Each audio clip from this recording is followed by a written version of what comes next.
Second এসএলএসটিতে form fill up চলছে এবং এখানে ফর্ম ফিল আপ খুবই কম হয়েছে। দেখো, এখন পর্যন্ত জানা যাচ্ছে 4,40,000 ফর্ম ফিল আপ হয়েছে। 4,40,000 ফর্ম ফিল আপ হয়েছে। দেখো, পরীক্ষায় যখন বসবে তখনই 1:10 অনুপাতে ফর্ম ফিল আপ হয়েছে। 10 জনে 1 জন নেবে, 10 জন পরীক্ষা দিতে বসবে, 1 জন চাকরি পাবে। এত ভালো পরীক্ষা, খুবই কম ফর্ম ফিল আপ হয়েছে।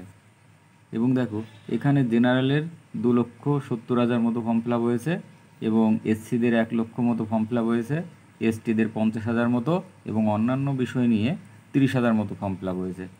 সব থেকে বাংলাতে বেশি ফর্ম ফিল আপ হয়েছে, তারপরে ইতিহাসে হয়েছে, তারপরে English, geography, physical science, life science এবং ম্যাথে পরপর ফর্ম ফিল আপ হয়েছে। এবং আমরা পরীক্ষাতে দেখি, অধিকাংশ পরীক্ষাতে আমাদের দেখা যায় 1:500, 500 জনে 1 জন নির্বাচিত হই।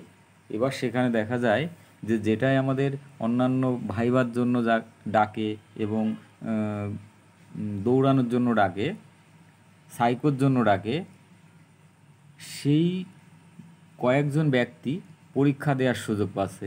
কারণ এখানে উচ্চশিক্ষা যোগ্যতা লাগবে, 50% নম্বর চেয়েছে এবং বিএড লাগবে এবং ভালো ছেলেমেয়েরা পরীক্ষায় বসতে পারবে। তাই বন্ধুরা, ভয় পেও না, খুব কঠিন পরিশ্রম করে পড়াশোনা করো।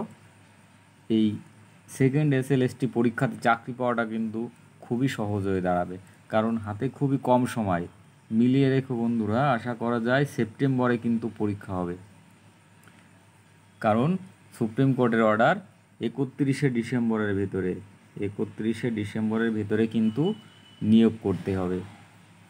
এই কারণের জন্য বন্ধুরা, কোনো কিছু চিন্তা ভাবনা না করে পড়াশোনা করো, চাকরিটা কিন্তু সহজেই